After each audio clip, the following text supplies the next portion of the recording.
Too many thoughts on my mind, I can't sleep at night, so I just keep writing. I don't need no help, I don't need opinions, so don't waste my time then. I just been living. Bonjour à tous et bienvenue à cette 8e et dernière capsule de révision sur la fonction exponentielle. Donc aujourd'hui, on va faire l'étude de la fonction. Donc on va trouver plusieurs caractéristiques, puis au final, on va pouvoir tracer un graphique. Donc numéro 8. Je commence avec des petits rappels, OK? Fait que dans le fond, on a des paramètres A et C qui sont les paramètres de base de la fonction exponentielle. Fait qu'on se rappelle, la fonction exponentielle, la règle, c'est quoi? C'est y égale A fois c à la x plus b. Dans le fond, b, c'est l'asymptote. Mettons, dans tous ces graphiques-là, c'est tout le temps à 0. Là, fait que b égale tout le temps 0. Puis dans le fond, ce qu'on remarque, c'est que si a est plus grand que 0, on va tout le temps être dans la partie comme supérieure du graphique. Fait qu'au-dessus de l'asymptote. On va être, mettons, a est plus grand que 0 ici, puis a est plus grand que 0 ici. Mais quand a est plus petit que 0, ben on est comme dans la partie inférieure du graphique. Fait qu'on est en bas de l'asymptote. Ça, c'est quand a est plus petit que 0. Puis on remarque aussi que quand c est plus grand que 1, ben on va soit diverger vers l'infini ou diverger vers moins infini. Ça, c'est quand c est plus grand que 1. Mais aussi, on remarque que si c est entre 0 et 1, ben on va tout le temps converger vers un chiffre. Là, on converge ici, puis on converge ici. Là, on converge vers quoi? On converge tout le temps vers l'asymptote. Fait que ça qu'on remarque là. Fait que c'est comme des trucs intéressants à remarquer. Fait que juste en analysant un peu les paramètres qu'on a, fait que nos A, C et B, on peut se donner une idée du graphique déjà en partant. Là. Fait que c'est vraiment intéressant pour ça. Là. Fait que good, c'est juste une petite parenthèse avant de commencer. Là, on peut se lancer dans le problème. Fait que 1, on va pouvoir trouver les zéros. Fait que 1.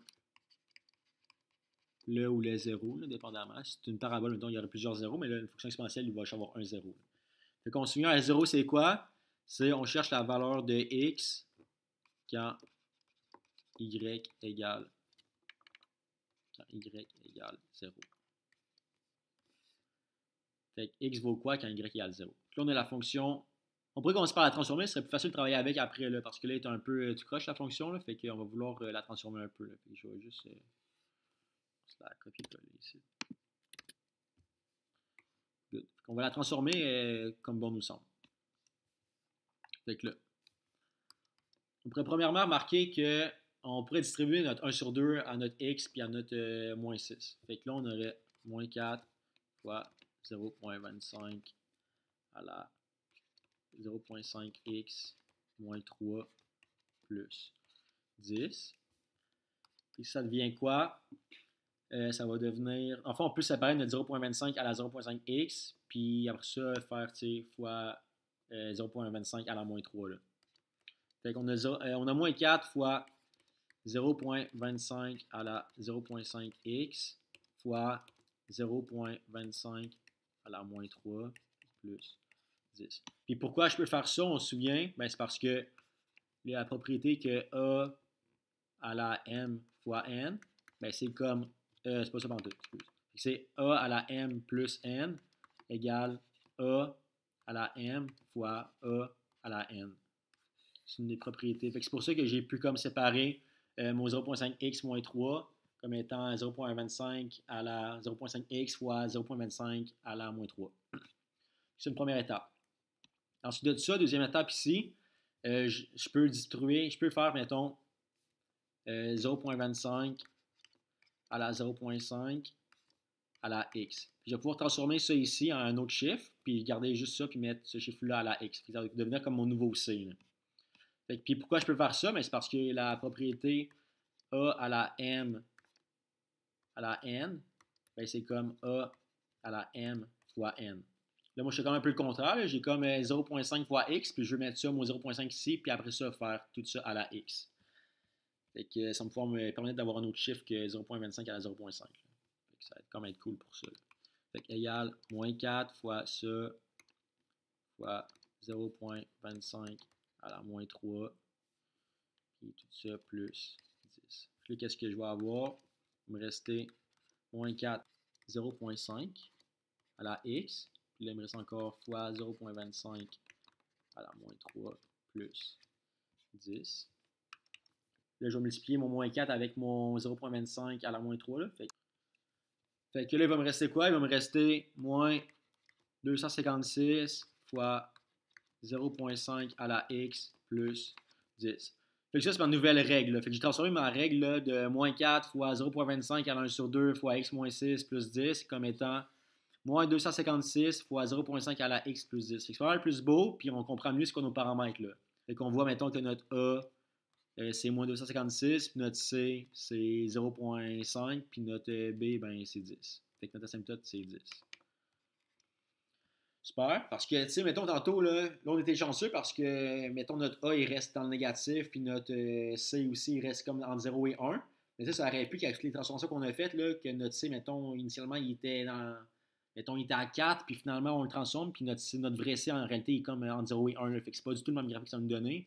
Même chose pour notre A, on aurait pu. Tu sais, mettons ici qu'on a multiplié notre 0.25 à la moins 3 fois notre moins 4. Si ça avait été négatif ou quoi que ce soit, ben là, ça aurait changé notre signe de notre A, puis on n'aurait pas choisi le bon graphique. Là. Fait que c'est quand même important de bien transformer ça pour mettre la forme comme tu as l'habitude de voir, soit y égale a fois ça à la x plus b. Là. Good super. Maintenant qu'on a la nouvelle forme facile à travailler, ça c'est vraiment équivalent à ce qu'on a initialement. Là. Fait qu'on peut travailler avec ça à partir de maintenant. Là. Puis là, trouver les zéros. Fait qu'on cherche la valeur de x quand y égale 0. Fait qu'on va dire 0 égale moins 256 fois 0.5 à la x plus 10. On va isoler notre x. Ça nous donne pas un très beau chiffre, mais ça donne 0.0390625 égale 0.5 à la x. Puis on fait un petit truc avec les ln de chaque bord. Là. Fait que, comme on fait tout le temps depuis le début. Donc ln de ça égale ln de ça. Fait que ln de 0.5 à la x. Pas de bon, on va avoir ln de 0.0390625. Fait que ça, au final, ça va juste donner un chiffre là, tantôt. Fait que ça ne me dérange pas. Là. Puis pourquoi on a fait ça, le ln? Ben, c'est parce qu'on se souvient de la propriété que log base c de a à la x, ben, c'est comme x fois log base c de a. On peut mettre notre x en avant pour pouvoir l'isoler facilement. Là. Fait qu'au final, ça va nous donner quoi? Ça va nous donner x égale ln de 0.0390625 divisé par ln de 0.5. Fait que notre x égale environ 4.678. On va dire x est environ 4.71. Ça, c'est les zéros de notre fonction. Ben, c'est le zéro de notre fonction, dans le fond. Qu'on pourrait quand même mettre dans notre graphique, là, dans notre esquisse. Là, on pourrait commencer à la bâtir puis tranquillement ajouter tout ce qu'on connaît. Là. Fait qu'on va faire la petite esquisse.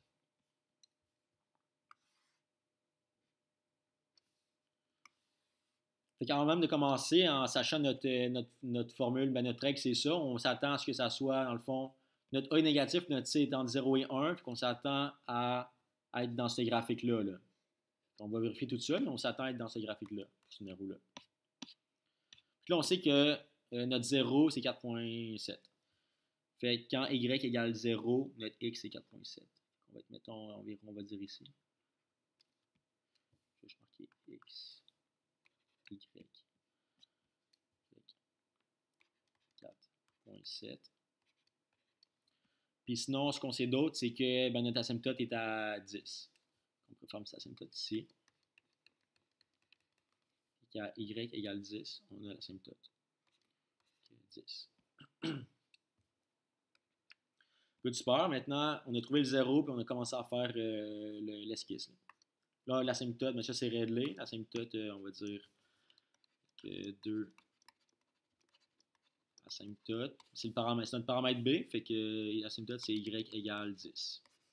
On l'a déjà mis dans le graphique, c'est parfait. Après ça, ordonner à l'origine. Good. On va faire étape 3.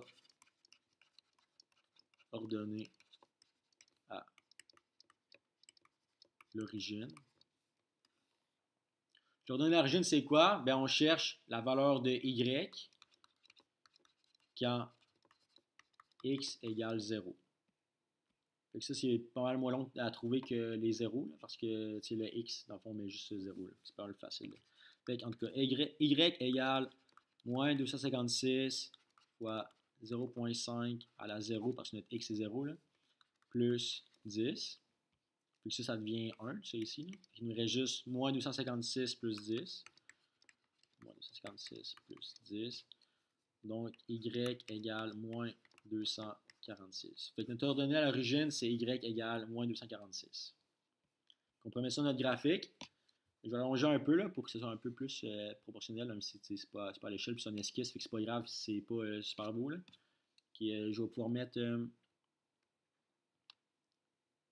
ici mon ordonnée à l'origine, fait que moins 246. Good, super.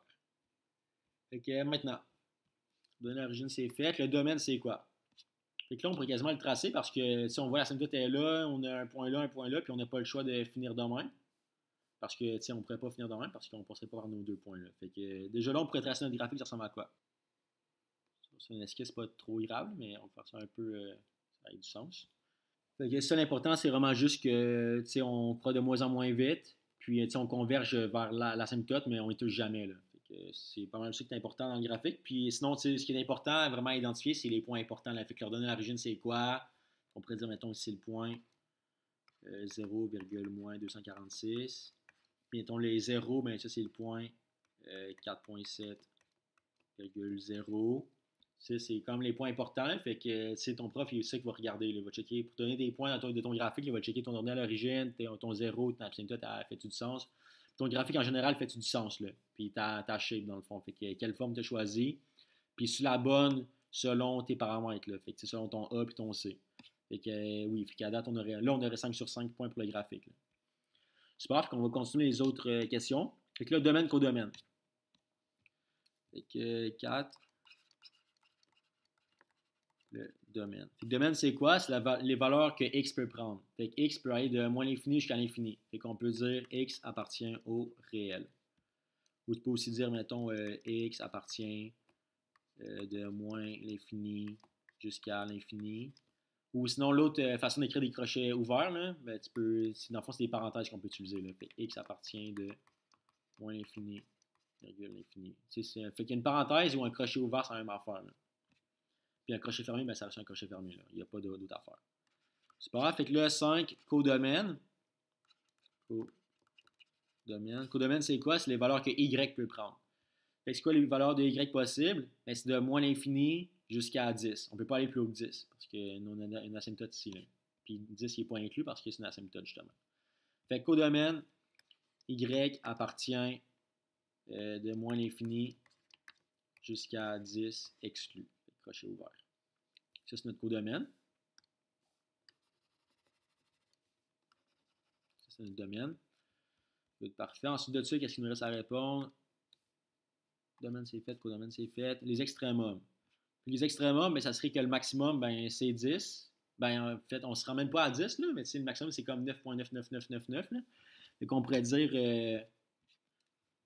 fait que 6 extrémum. Fait que le max égale 10. Dans le fond, c'est quand le max, c'est comme y égale 10, là, mais ça, on ne se rend pas vraiment à 10, là, parce que justement, c'est une asymptote, fait qu'on n'y touchera jamais. Là, fait que, comme je disais tantôt, le max, c'est comme 9.9 périodique. Good, super, les extrémums, c'est fait. Il n'y a pas de minimum, là, parce que le minimum, c'est comme moins l'infini. Là, fait que, parce que y peut aller jusqu'à moins l'infini. Fait que, il n'y a pas vraiment de minimum. Là. Good, là, la croissance. Je vais écrire ça ici. Fait que 7. Croissance. Là, on remarque qu'on croit tout le temps. Là, fait qu'on croit sur toutes les valeurs de x. Là, fait qu'on croit sur x appartient au réel. C'est vraiment comme tantôt pour le domaine. On écrit ça comme plusieurs choix. Là, fait que moi, je vais écrire x appartient au réel, dans le fond. C'est la croissance. Puis là, 8, décroissance. La décroissance, c'est quoi? Ben, dans le fond, on décroît jamais. Là, parce qu'on croit tout le temps. Fait que c'est sûr que si on croit tout le temps, on ne pourra jamais décroître. Là. Fait que il n'y a pas de décroissance là-dedans. Super. Puis finalement, qu'est-ce qu'il nous reste? Croissance, c'est fait, décroissance. Le signe, faire une esquisse. Fait que l'esquisse, c'est fait. Il nous reste juste à faire le signe. Là. Fait que 9. Le signe. Fait que le signe, comment ça marche? Okay, c'est qu'on regarde les valeurs de y quand elles sont positives. Puis on regarde les valeurs de y quand elles sont négatives. Puis on exprime ça en termes de x. Fait qu'on regarde le y est où, mais on exprime notre réponse en termes de x. Fait que mettons, x appartient de 4.7 jusqu'à infini, par exemple. Good, super. Fait que là, dans le fond, le signe, c'est que c'est positif. Notre fonction est positive. Je vais marquer plus. Est positive de x égale à 4.7 jusqu'à x égale à l'infini. Ben, ça serait, dans le fond, x appartient de 4.7 jusqu'à l'infini. Puis, dans le fond, je l'ai exclu parce qu'on disait juste le signe plus grand que 0. Si ça avait été le signe plus grand ou égal à 0, ben là, j'aurais pu mettre, dans le fond, 4.7 inclus. Là. Mais là, on a mis, mettons, un signe plus grand que 0, fait que je vais l'exclure. Good. Puis, dans le fond, là, négative, la fonction est négative. Fait que je vais marquer signe plus petit que 0. Fait que dans le fond, la fonction négative de moins l'infini, qu'on exprime ça en termes de x, on check les y. Là. Fait que de moins l'infini jusqu'à 4.7. Fait que le y est négatif de x égale moins l'infini jusqu'à 4.7. Parce qu'à 4.7, là, on va tomber dans les positifs. Good. Fait que signe négatif de x appartient à moins l'infini, virgule 4.7. Fait que c'est tout pour ce numéro-là. Fait qu'on a réussi à tracer le graphique, qu'on pourrait dire dans étape 10, graphique, les graphes.